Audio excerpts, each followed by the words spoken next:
militaire, ils acceptent, d'autres acceptent même, babeta bango batonga, toute leur vie pour servir la République. C'est ça ce que je dis.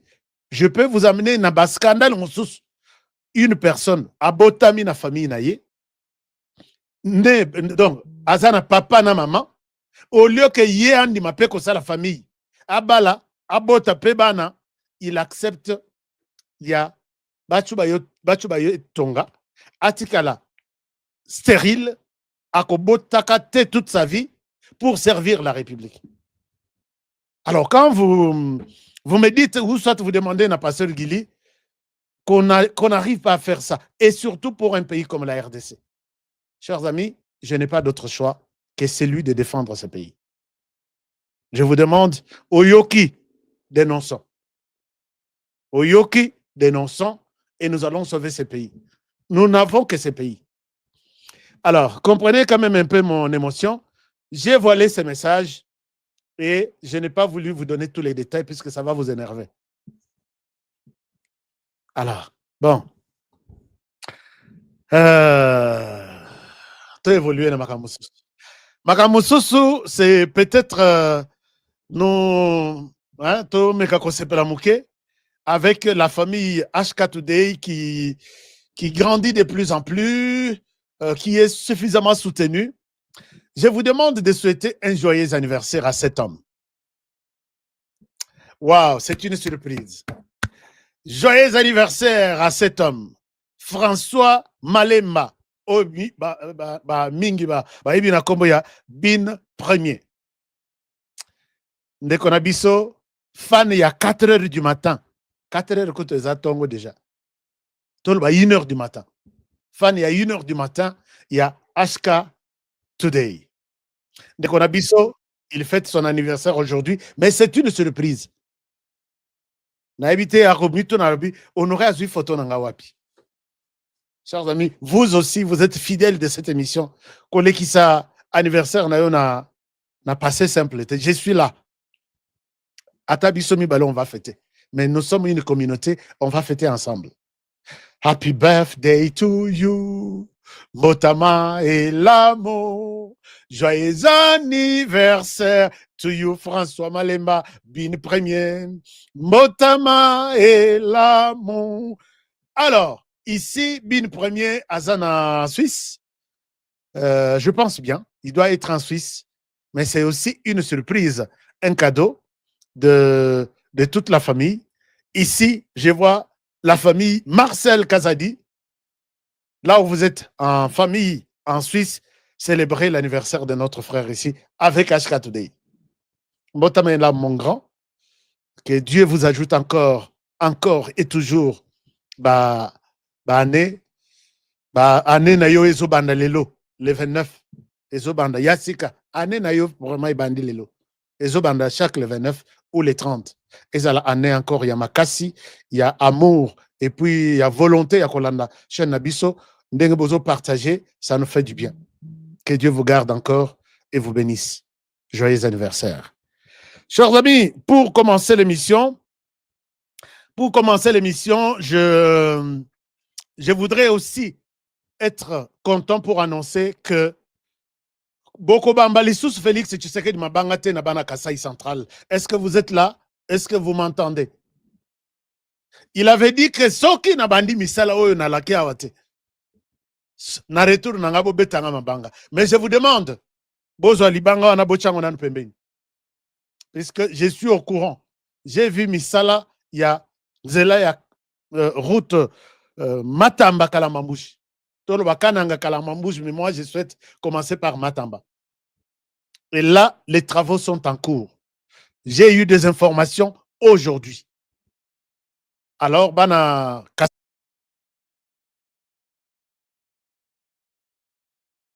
Kassai Central, vous qui aviez déjà de pierres entre vos mains, Libango na Yanga et Zalakrat.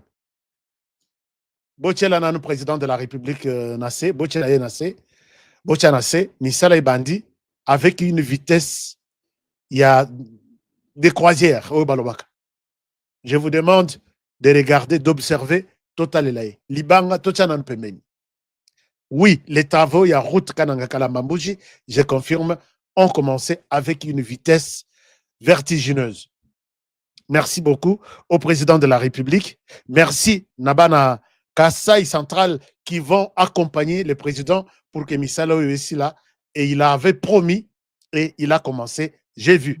J'ai des images, mais j'y reviendrai peut-être demain ou dans les jours à venir. Nous commençons cette émission, chers amis, par cette nouvelle. Est-ce que vous êtes aussi au courant que Ndeko Yakoma opposant na Laksabinoye ngana kamwe na bi oh yeto yete ba yebisa ngala bi honoré ezaye. Je vous partage l'écran. Bon, c'est à titre d'information. Je suis tombé sur cette vidéo. D'abord, j'ai vu la publication. Je vous partage cet écran. Je vous partage cet écran. Je suis tombé sur cette vidéo et je vois qui je vois. Et puis nous avons tout le monde dans un lamboka. Pasteur Franck Moulaja. Notre star, Pasteur Franck Moulaja. Je me dis, oh, Ezaïe to Ezaïete. Nzoka Ezaïe. Voilà. La personne que vous voyez là, Boibi, Franck Moulaja, c'est un homme de Dieu qui chante, qui prêche. Zambé Malamo, Zambé Malamo. C'est lui qui a chanté. Je pense que j'ai appris cette chanson depuis Gaël, orchestre. L'homme a fait une publication sur... vous avez d'abord appris qu'on avait perquisitionné quelque part. Bon, peut-être ils se sont trompés. L'homme fait une publication en condamnant ce procès contre Joseph Kabila à Lobi. C'est un procès de la honte. Kabila ne mérite pas ça. Les Nathalie, na comprendre, ah, nous avons papi tamba yakala, azaki na ye soki, au moins bateau bazaki kolala na pelouse wana bazo lale la Kabila, bazo batfukami notre Kabila qui est aux cieux, que ton nom soit sanctifié. Batu mo ndenge wana.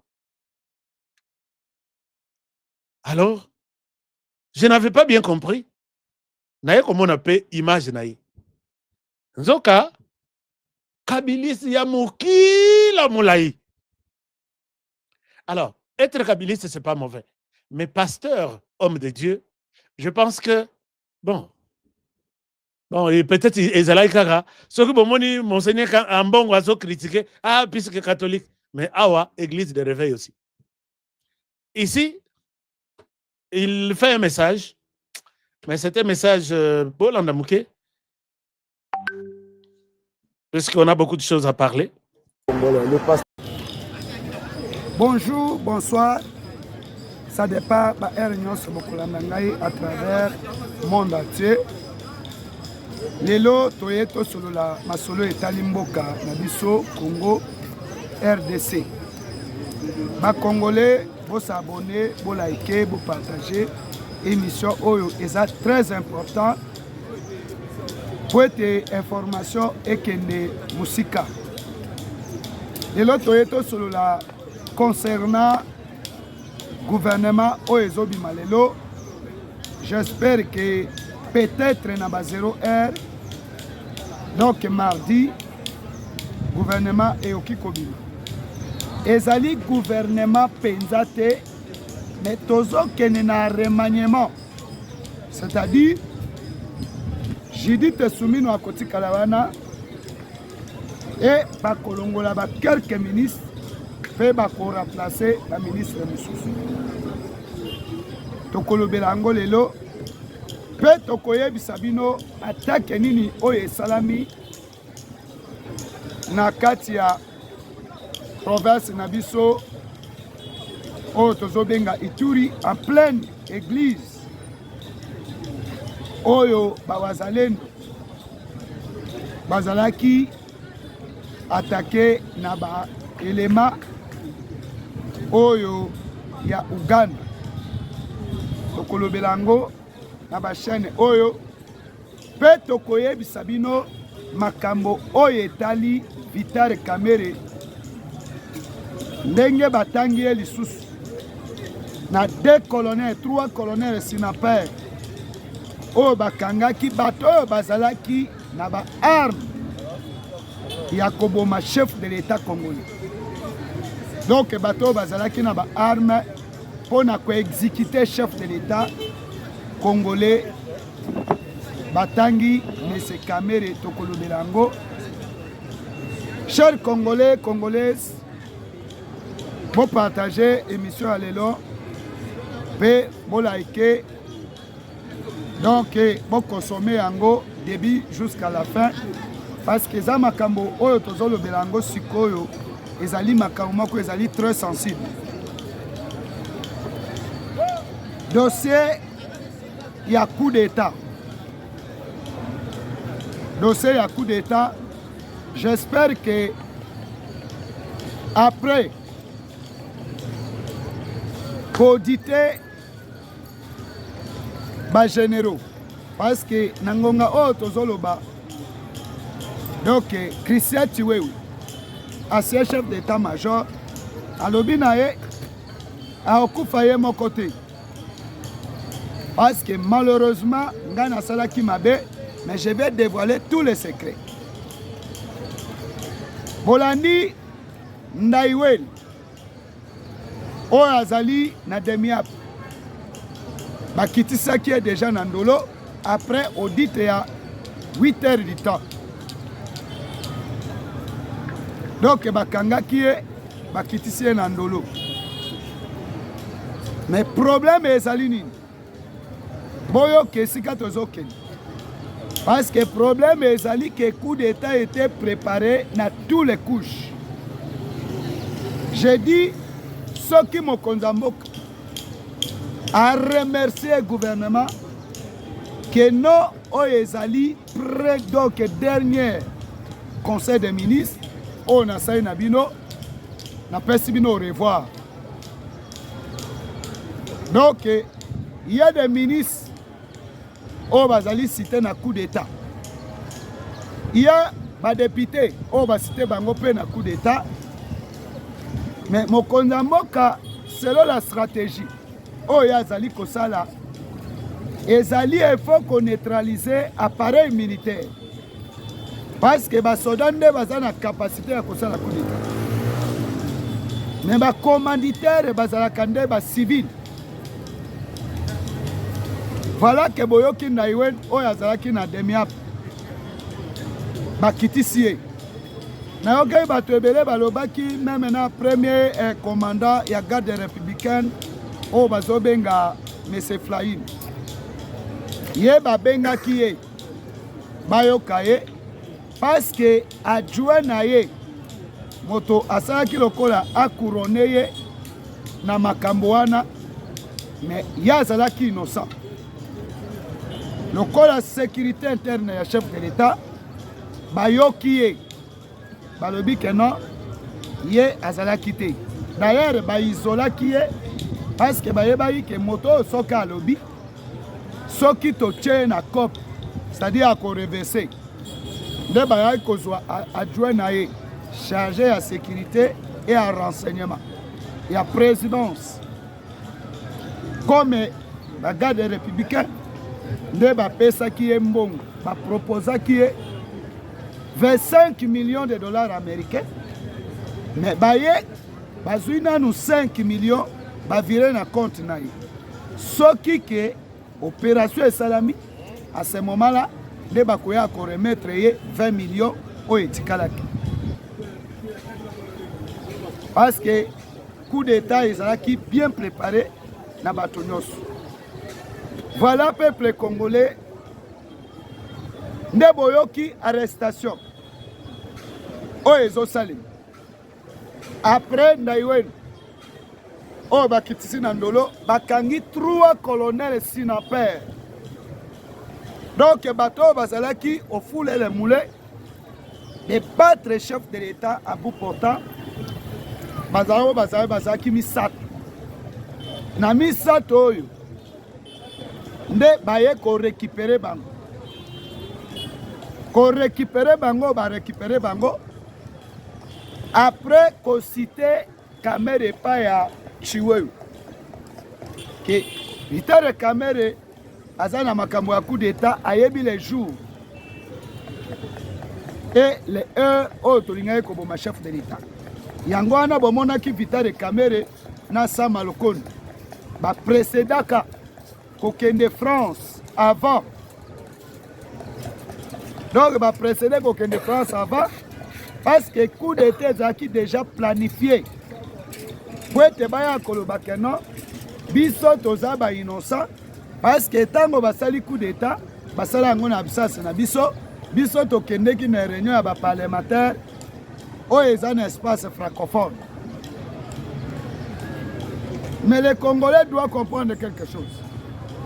Parce que pourquoi Bakendeki, ils ont une réunion, il y a un parlement, il y a un président, il y a un parlement, où il y a un espace francophone. Mais bon, tout ensemble, il y a un président au Sénat. Les seuls présidents au Sénat, où il se retrouve en France, ils ont un Sama Lokondo. Parmi les pays, il y a une langue, il y a le poto, ou bien il y a français. Mais Rwanda est un francophone. Mais comment que le président y a assemblé, il y a Rwanda à Kenego se retrouver dans la réunion en France? C'est ça que les Congolais faut pousser argument musika. Et kokuta no bakutani Rwanda est un pays anglophone. Balobaka anglais. Parce que le président n'a pas anglais. Mais ndenge nini président il y a l'Assemblée nationale na bango a Kenego se retrouver en France pe na Élysée. Pe lo lengeni ni Kamere ayambana ki na bango basolola ki na président ya parlement ya Rwanda. Mais ça Lokondo a sala hypocrisie ya koloba keno bato bazo boma biso noko na kopeza na bango mbote te pe to kokota photo ya famille était. Ezali de façon ya ko sala masque. Pour être Congolais, entre Kasama Lokondo et Kamere, Bazali, ko émerger longue donne. Or que pas, ça c'est la politique. Ce n'est pas la réalité. Parce que la constitution n'a pas de à cas de décès, ou bien empêchement maladie, il y a chef de l'État, moto a consigné intérim pendant 2 ans. Ils allaient président du Sénat. Donc, coup d'état qui n'a dévolé, bande konanga ba Congolais, tout s'expliquer très bien. Coup d'état qui n'a dévolé. Volé à Liboso, ils allaient voler à assassinat. Yakoboma chef de l'État à bout portant. Wana moto ya lingaka zwa pouvoir pendant 2 ans. Selon la constitution, ils allaient président du Sénat. Deuxième volet, ils allaient qui voler Yami Balé, ils allaient coup d'état parallèle. Parce que en sécurité, tant que tu as un coup d'état parallèle, c'est-à-dire Babo Makate, soit le chef de l'État dans la résidence surveillée, l'armée va déclarer que non, pour le moment, l'armée va suivre la situation. Na maboko na bango pour être organisé élection mususu ndenge basala ngo na epa ya Ibrahim Traoré na Burkina Faso. Donc ba millier chef de l'État ou bien so chef de l'État abimi libanda ndenge bazozela keno mokonza mboka zo kende poto tout koso mokonza mboka zo kaza na poto koto ba déclarer coup d'état ni entré. Donc chef de l'État tikaka esika azali déjà basali. Donc, gouvernement parallèle. Mais si quand on a un gouvernement parallèle, donc un poste sans remise et reprise. C'est le coup d'État qui n'a dévolé. Mais tous les 2 volants sont échoués. Il y a un qui 3 colonels au Bakangaki, je pense samedi. lelo toza lundi, le samedi 3 colonels sinon père oyo bakangaki baye koconfirme Vital Kamerhe lisusu batangi kombo ya Kamerhe après koaudite Kamerhe na CNS. Voilà makambo ya coup d'état eza trop vaste parce que y a des ministres, il y a badéputés oyo bazali na caché. Il y a pouvoir ou bien opposition baza na kati. Tokoti na dossier oyo boyoki ya lobby na Ituri ndenge ba rebelle ugandais baye koboma bato na kati ya église. Babomi bato na église, pourquoi? Parce que semaine écoulée, depuis lundi, mardi, mercredi, donc général et gouverneur Kachama Luboy amatisaki basokoi, amatisi ba hélicoptère de guerre, ba chasser rebelle ougandais oyo parce que bolandaki mona Museveni alobaki ako récupérer Kisangani ako annexe yango na kati ya Uganda. Tango Luboya Kachama yoke eloko wana ne asali défensive ya offensive pardon. Tango amatisi basokoi, amatisi ba hélicoptère de guerre na aratissage na se ba rebelle wana na ya Tuma Lubango na ba rebelle oyo ya Uganda ba se déguiser balongoli bateni ya quelques rebelles oyo ba yaki en tenue civile ba koti na kati ya ville parce que na yebisa bato ebele ke il faut tirer beaucoup d'attention. Capitale ya Bandande eza Uganda. Bandande oyo baza na Uganda baza ebele koleka bandande oyo baza na Congo. Donc toza na difficulté makasi na bandeko wana na ba frontière wana parce que omona bato oyo baza boye lokola ndenge toza na Angola. Angola eza les frontières plus longues de l'Afrique entre Yéna et Congo. C'est plus ou moins 1842 km. Fait eza mabele. Donc ndenge toza ba choko ya Angola na ba choko ya Congo toza na danger ebele. Surtout nous les Congolais. Parce que ba peuple oyo baza koto eza ba peuple moko très dangereux. Nde baye na kati ya église en pleine messe. Nde babomi bato na église. Malheureusement service ya Costa Luboya Kachama esalaki musala ndenge esengelaki esala. Donc esali musala makasi. Donc baye ba neutraliser 47 oyo bakotaki basalaki basaya wana babomi bango sur place. Coup de chapeau na Costa Ndima na nini na Luboya Kachama selon na surveillance oyo aza nango lobby. Donc dimanche ya lobby bato bakufa ebele na église mais ba neutraliser basaya wana ndenge basalaki musala na kati ya Ituri. Tokei na situation oyo etali dossier ya Joseph Kabila. Ba Congolais omoni bato ebele bazotuna mituna. Comment que Joseph Kabila aza Rwandais mais bazosambisa ye na identité ya Congo.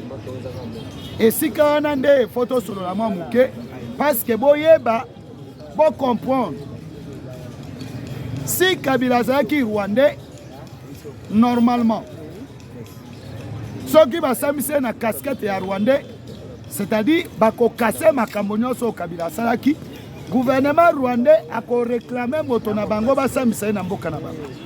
Mais boyebi que Joseph Kabila kombo na ye ezali Hippolyte Kanambe Kazemberi alliance Joseph Kabila c'est-à-dire bakole bakosa biso ke non abotama na ye wabora biso tozwi logique ya e wabora biso tozwi logique ya Kabila azali fils ya Laurent Désiré Kabila parce que a dirigé Congo pendant 19 ans comme président de la République. tozwi nanu casquette wana. Donc tozo juge ye attaque congolais et en même temps tokoya koyeba origine na ye parce que na changement ya tobenga kango identité toki kobenga ye congolais d'origine rwandais. Skoyo nenge tosaka na poto. Yo on change nationalité comme français mais bakoyeba malgré tout comme français et faut bayeba origine na yo utaba. Donc tozali na kabila na deux contextes. Soit congolais d'origine rwandais. Soit tokoyeba comment akomaki congolais. À partir à jugement au toko jugé de tokoyeba kabila comment congolais comment. Sikoyo il faut ba congolais baïba. Nayoki botuni mamitune ebele oh non ndenge nini kabila za rwandais bazo juger oui il faut condamner kabila condamner à mort. Pourquoi? Parce que boyebi casquette ou bien contexte ya basango. L'église catholique Senko bango po na bango lokola Tshisekedi abotoli bango de carré minier. Oh ya bango eza ba carré minier parce que ba congolais ba yeba kate. Comme église catholique bakomi bo opposant ya Tshisekedi. Ou bien bakomi bo opposant ya ba congolais. Je vais vous expliquer que l'église catholique a comme opposant comment? Parce qu'il y a des carrés miniers où le gouvernement congolais a battu l'église catholique. Des carrés miniers en Guézani. Carré minier à Liboso, il y a une société à Péréco. Il y a des Français, où il y a une exploitation, il y a pétrole et moine. Vers chaque église catholique, 72 millions de dollars par mois. 72 millions de dollars na compte ya catholique. Mbongo wana ekomaka Vatican te. Mbongo wana bazali ko kabolango na siège na bango oyo ezali awo. Ba prêtre mususu bali ya kambongo wana te. Ezali cardinal, archevêque ya Kinshasa, archevêque ya Kisangani na archevêque ya Katanga. Bato bakabola kambongo oyo. So président landele yango na source kuna na Vatican. Vatican balobi boye. Mbongo oyo tomona kango te. Le président alobi des années depuis 1960. Jusqu'à aujourd'hui, ba calculer ba somme ya mbongo wana ezosala 3000 milliards. Ya mbongo oyo catholique bazwi. Le président akati alobi mbongo wana bako récupérer ngo lisusu te. Deuxième carré minier, le président de la République a écoboto l'église catholique. Et ça dit carré minier enseignement. Parce que dans le nombre d'écoles, dans l'étendue de la République démocratique du Congo, catholique a 80%. Toye kozwa Kimbango méthodiste ou bien l'État, ça na 20%. Mais to sali balance, équilibre normal.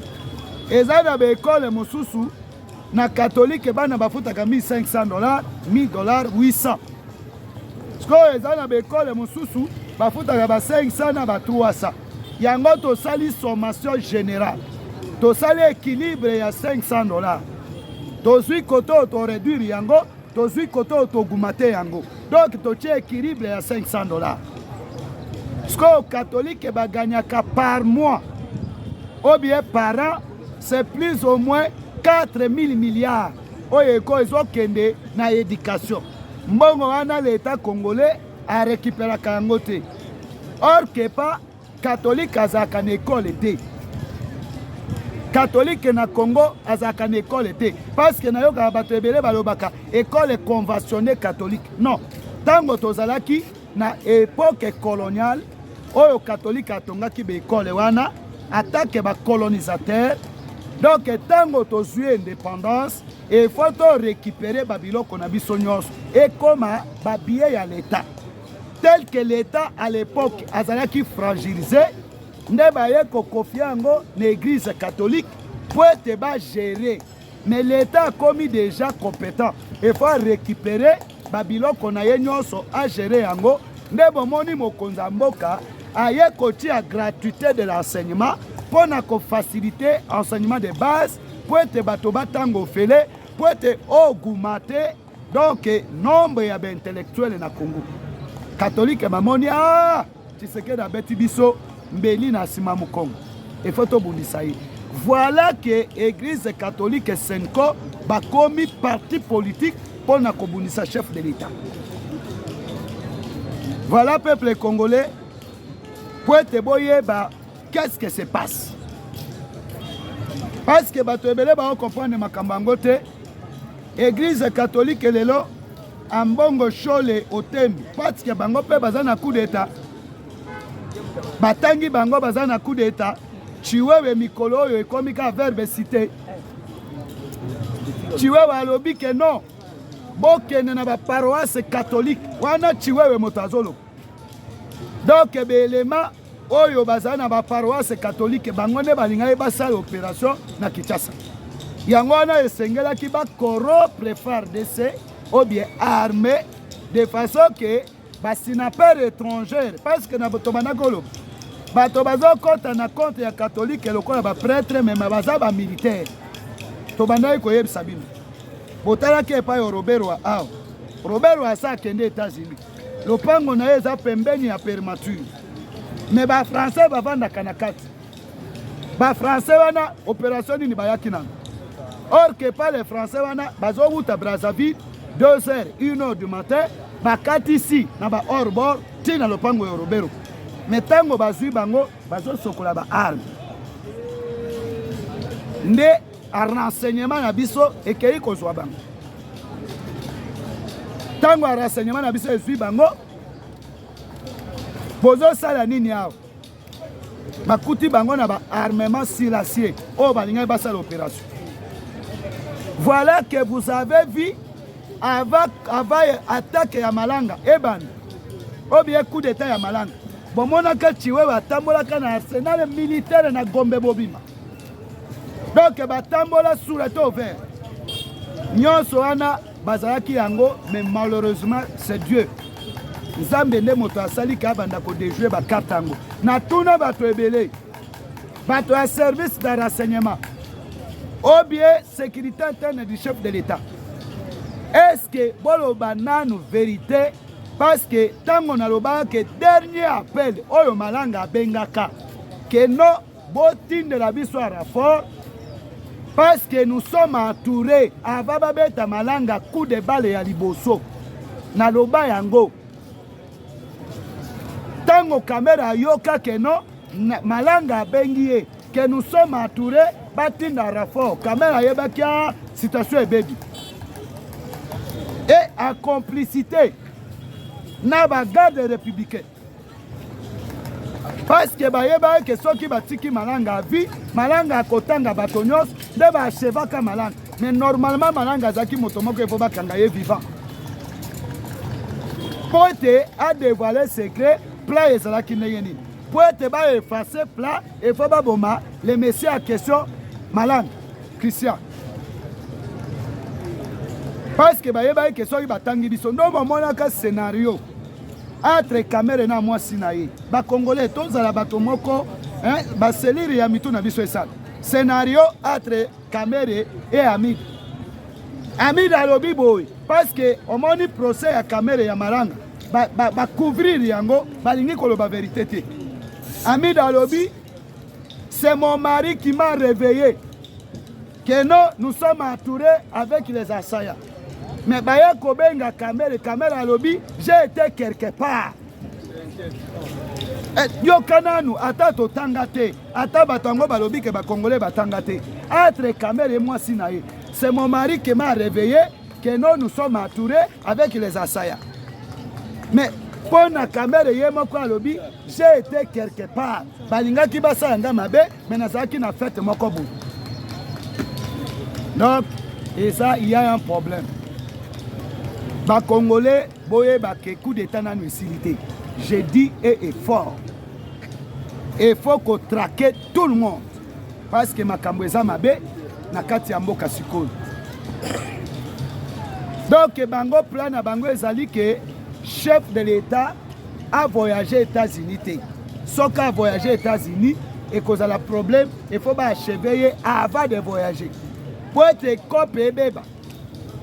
nde yango wana boyoki mokonzi ya mboka aokende le 15 le 15 oyo ya sanza ezoya mokonzi azokende omoni babanda ozela ye le 27 azokende le 30 aokende su te parce que gouvernement ezobima donc bofungola batelefone na baradio na bino peut-être lelo na 0h bakobeta bord ya remaniement gouvernemental